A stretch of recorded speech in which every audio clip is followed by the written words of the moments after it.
Alright guys, I hope y'all are staying safe. Hope y'all are staying home, staying safe. I miss y'all. I miss Sunday school. And I had a little thought yesterday come to my mind for a lesson, and I wanted to share it with y'all. And since we can't have Sunday school right now, this is the next best thing to it, I guess. I don't like to be on video. I don't like to see myself on video or hear myself. So this is kind of stepping out for me. But we're going through some stuff right now that's new to all of us. We have never been through anything like this, and it's kind of a little scary at times. But I want you to know that God's taking care of us, no matter what the outcome may be, no matter what's going on. God's got us in the palm of His hand, and He loves us very much, and He's going to take care of us. And you may be hearing some things, people talk, the news. One of the things that's cropping up a lot is the word quarantine. And we are having to stay safe, taking extra precautions, staying, I guess, quarantined to a mild degree right now. And I want to talk about a family in the Bible that was quarantined. And I sent out some pictures to your parents to see for a hint, to see if y'all could guess what my lesson was going to be about today. Somebody sent an answer back. But this family had to be quarantined too. And they had to be quarantined a little longer than we do. Hopefully they're quarantined longer than we're going to have to be. Because this family, from what I can read and understand in the Bible, was quarantined for over a year. And now while we're kind of at home, relaxing a little bit, having some fun. Have y'all been having some fun? Y'all text me and tell me what y'all been doing to have fun. Yesterday we had a Nerf war. I beat Dannon. Oh, no. We've rode bicycles. We've cooked out on the grill. We've cleaned up a lot. I'm gonna clean up some more. We've done all kind of fun things. We've drawn. They've played ball, and they've rode bikes, and they've rode bikes, and rode bikes again. But while we've been kind of having some fun at home, this family was quarantined with a bunch of animals. Now, can you imagine being on a boat, a small boat, or actually it's kind of a big boat, but with all those animals on it, I'm sure it seemed kind of small, but with all those animals? Now, if it was a dog or something like that, it may be okay. But all the other animals that come with it, that's a little spooky. And I can't imagine. This family had to be on there for a year, and you can guess, probably guess, we're going to talk about Noah today. And they had to be quarantined, like I said, from what I can figure out, it was over a year that they were on the boat with all these animals and with each other. Now, you've been at home, maybe you've been brothers, sisters, kind of getting a little cranky with each other. Can you imagine being on there with your brother or your sister for over a year? How awesome would that be? But Noah and his family, I want to talk about them today, how they were saved because they got on the boat, they stayed on the boat, they built their ark of safety. And that's what I want to talk about today. I'm going to read in Genesis chapter 6, verse 7. I'm going to start there. It says, "And the Lord said, I will destroy man, whom I have created from the face of the earth, both man and beast, and the creeping thing, and the fowls of the air, for it repenteth me that I have made them. But Noah found grace in the eyes of the Lord." And then on down in verse 14, it says, God's telling Noah how to make his ark. He says, make thee an ark of gopher wood. Rooms shalt thou make in the ark, and shalt pitch it within and without with pitch. And this is the fashion which thou shalt make it of. The length of the ark shall be 300 cubits, the breadth of it 50 cubits, the height of it 30 cubits. A window shalt thou make to the ark, and in the cubits shalt thou finish it above. And the door of the ark shalt thou set in the side thereof, with lower, second, and third story shalt thou make it. And he give him the specifics on how to build the ark. And then he started telling him what to bring into the ark, all the animals he brought into the ark. And chapter 7, he says, and the Lord said unto Noah, come thou and all thy house into the ark, for thee have I seen righteous before me in this generation.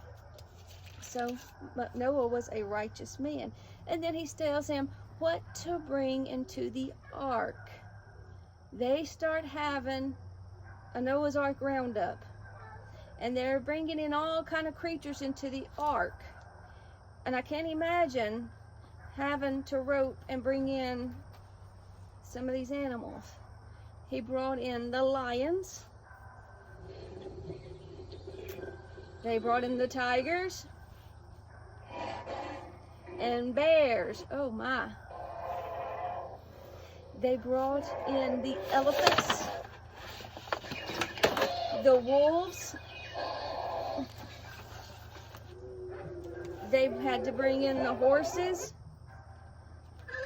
the cows, all the different kind of birds. And somebody had the job of bringing in the rattlesnakes and any other kind of snake.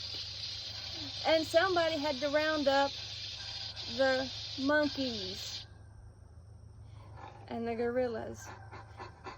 That's my boys section right there, the monkey section.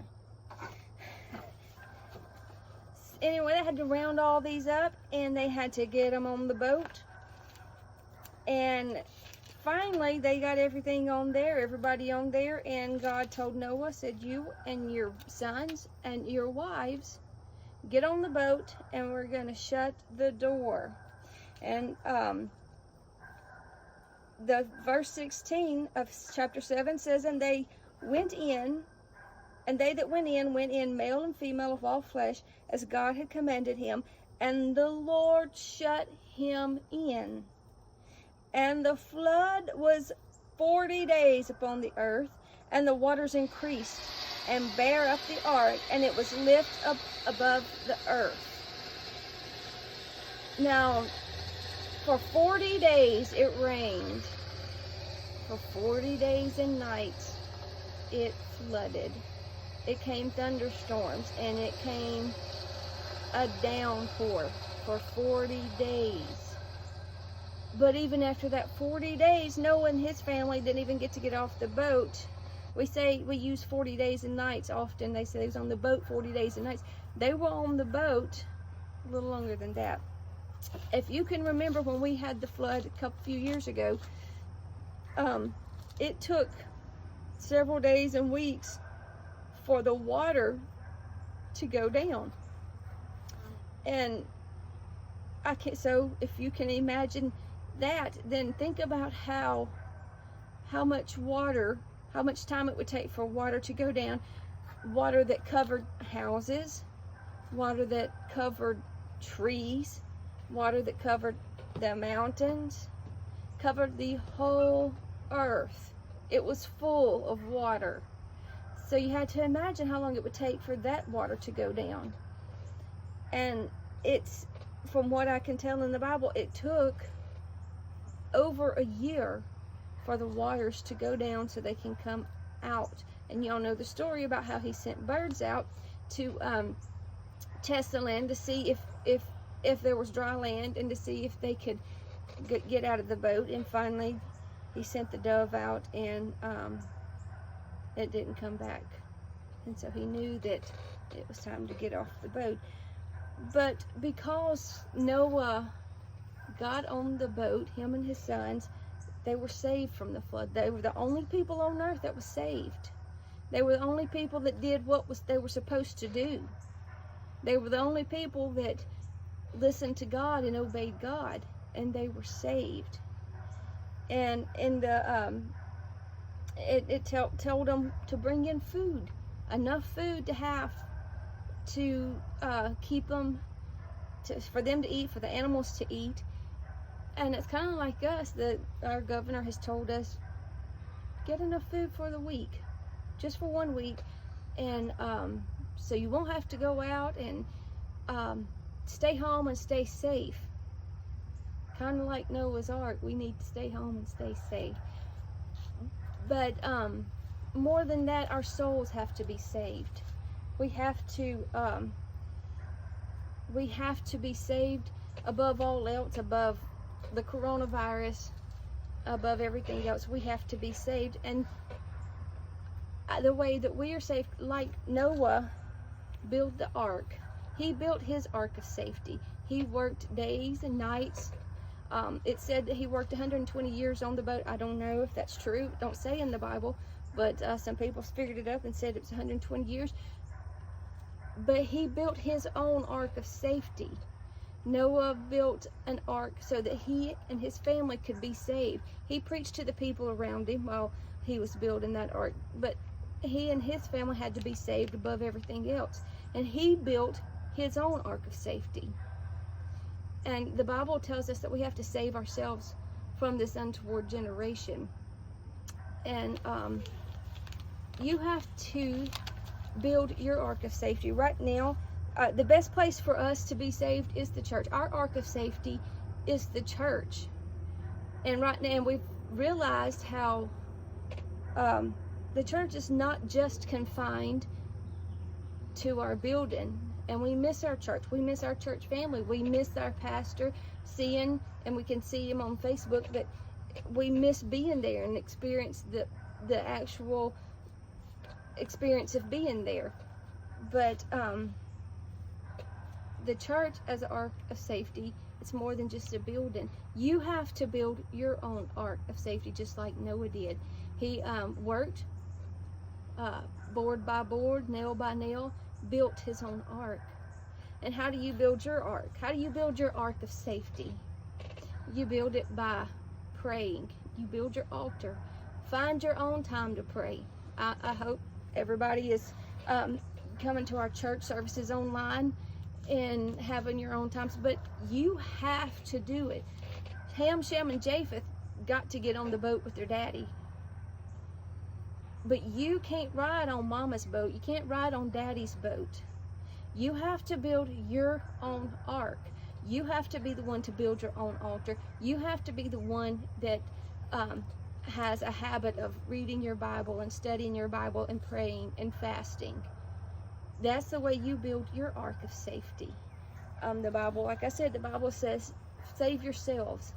And that's how you're going to build your own ark of safety. And that's what I want to talk to you today about, just building your own ark. Yeah, our church is where our kind of like our foundation, but you have to get it for yourself. You have to be the person to do it, no matter what else, no matter what other people say. Noah had family and friends that made fun of him, I'm sure. They thought he was crazy. They didn't think it took all this. I'm sure they said, no, it ain't gonna rain. We ain't never seen a flood. It's not gonna rain. You're crazy, Noah. But Noah kept doing Noah was a man of integrity. He kept doing what he knew was right. Methuselah was known for something in the Bible. Y'all know what Methuselah was known for. He was what? He was the oldest man in the Bible. And how long did Methuselah live? How long did Methuselah live? Methuselah lived 969 years. And if you go in, I challenge y'all to go in. There's a little math quiz for you. You can go in and read in chapter 5, close to the end of chapter 5. It tells how old Methuselah was. It tells how old Lamech was. It tells how old Noah was. And figure out how old Methuselah was when the floods came. According to my calculations, it was 969 years old when the floods came. That's how old Methuselah was when the floods. So, in other words, Methuselah may have died in that flood. Now, can you imagine? Noah preached, he built, and his own grandfather didn't get on the boat. I can't imagine my grandfather, when the floods come, and beating on the side of the boat wanting in and trying to get in. But Methuselah didn't build his own ark. He wouldn't get on the boat like he was supposed to. And so Grandpa didn't make it. It looks like, to me, Grandpa died in the flood. And because Methuselah didn't build his ark, he didn't get on the ark of safety. So I don't want you to be like Methuselah, but I want you to be like Noah, Ham, Shem, and Japheth. Get on the boat, stay on the boat, get in church, stay in church. You've got to do it for yourself. And I have something fun for us to do now. I was thinking if you all had a job to do on the ark, what would you want it to be? What would you want your job on the ark to be?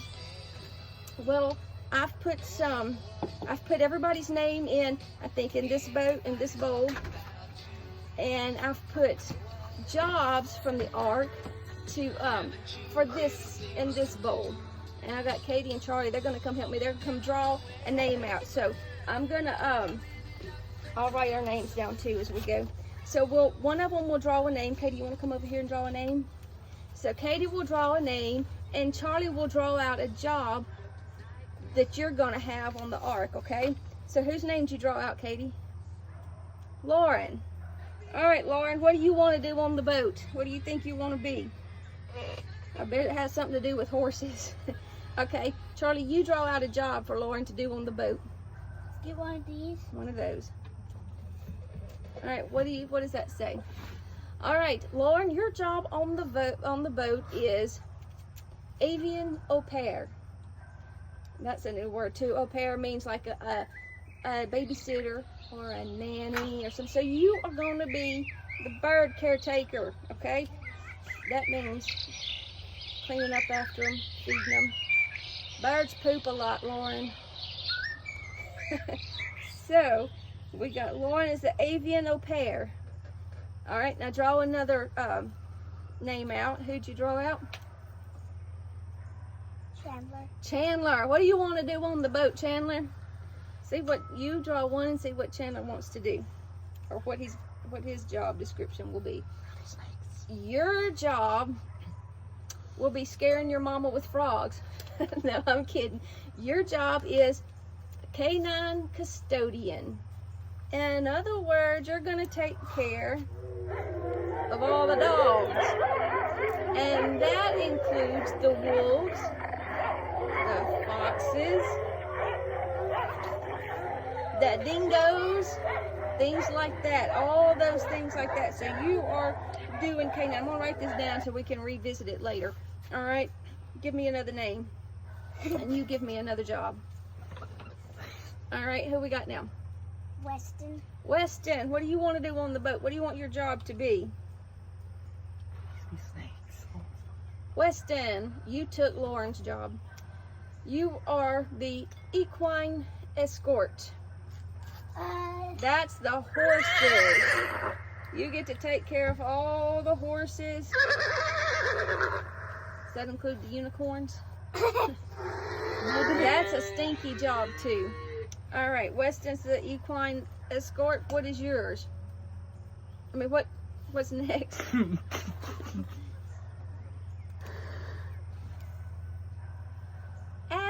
Abby, what do you want to do on the boat? What would be your job? What would you want to do on the boat? Your job is pachyderm personnel. Yeah, you know what that is, Abby? That is the elephant caretaker. Woo, them elephants stink, Abby. They stink and they're big. You can smush your whole body. You can smush your whole body. Flat as a pancake. Okay, so now give me another one. Draw somebody else. Oh, we gotta leave this one out. We don't want to put that back in there. Who you got? Austin. Austin, what you want your job to be? I want one of the boys to get snakes. Yeah, you'll get snakes. No, All mine right, would probably what's so. Austin? Austin, your job is the reptile roper. Yeah. He got the snake. Austin, hope you like snakes because you get to rope the rattlesnakes and the lizards Oh, yeah, I like that. and skinks. Is that a reptile? What else is reptiles? Is it crocodiles? Uh-huh. Uh-huh. Those are alligators. crocodilians. Yeah. Alligators, they're all all those in the- caimans, Oh, they're Mama. all in the reptile I see- family. Good luck, Austin. Mama, You're from look. Louisiana, so you sure ought to be able to take care of them alligators. Okay. Mama. Okay, give me another name. Let's see, who was that? Jaden. Jaden, what do you want to do on the ark? We're going to see what your job's going to be. Your job is the primate provider. That is the monkeys, the gorillas. He has to take care of us. Yeah, you gotta take care of the boys in my section, in my classroom. Make sure you have a bunch of bananas on hand, Jaden. All right, give me another name. Who we got now? Jacob? Taylor. Taylor, what do you want to do on the ark? Dad. Let's see what your job is gonna be. You're gonna be. I wasn't paying attention. Oh, this is not a nice one, Taylor. The Formicine foreman. Y'all know what that is? No idea. Formicine or Formicine, I don't know exactly how you say it. It's ants. You have to take care of all the ants And that's the end. on the boat. And what if they had,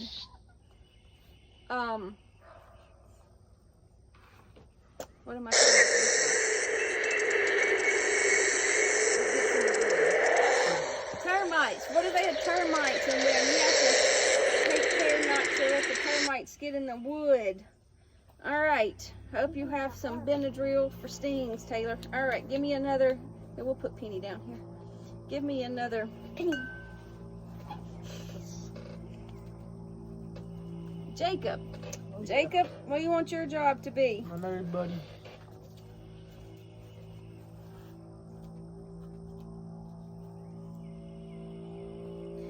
Come back. Oh, you're the giraffe fine guardian. That means you take care of the giraffes. No sound effect for that one. Good luck washing their necks. I don't know what they sound like. That's going to be a long day, Jacob, for you. We're not. All right. I wonder if he wears Okay, give me glasses. another one. It's me. Who is that? Dan. Dan, what do you want your job to be? It's a no, you're laughing question. Oh, you get to do the feline feeding. Where's That entails feeding Cat. the kitty cats, Kitty cat. Yay. Kitty And cats, come here. the lions, my little precious kitty. Lion. and the tigers. I love you. You're That- blocking that. The lions and the tigers, the your hair. jaguars, the whatever else that is. Lions. And Tigers. Ocelots. so good luck. You might come back without a hand. All right, give me another name. Catherine. Catherine, you like all animals. So what do you want your job to be? Chickens. Let's see. Your job is marsupial maintenance. Do you know what that is? What are marsupials? Still no sound effect. There is kangaroos. There's possums. I can't think of what else right now Otters. that are marsupials. Where's my otter? All right. Give me almost like like one more name in here, I think. I should have two more names, I thought. Maybe not. Okay. Noah. Noah Bass, what do you want your job to be? Have I missed anybody, y'all? Chad? No. Let's see. I don't think it is. Your job. Abby. I got Abby. Your job, Noah, is to be the bovine boss. You know what that is? No. That is the cows, the moo cows. You are amusing, Lieutenant Noah. Such an amusing job. All right. I don't think I've missed. Y'all want to do one for Brother Chad? Oh yeah, get over here, Baldy. Yeah. Oh no, that's one. Somebody just put that one back in there. That was the Aw. Giraffe Fine Guardian. All right. So I hope y'all have enjoyed this. Like I said, it's been stepping out a little bit for me, but I hope you're staying safe. Stay home, stay safe. Be like Noah, stay on the ark and stay safe. I love you guys, and I hope you're enjoying yourself. Bye. Bye. Bye. Bye.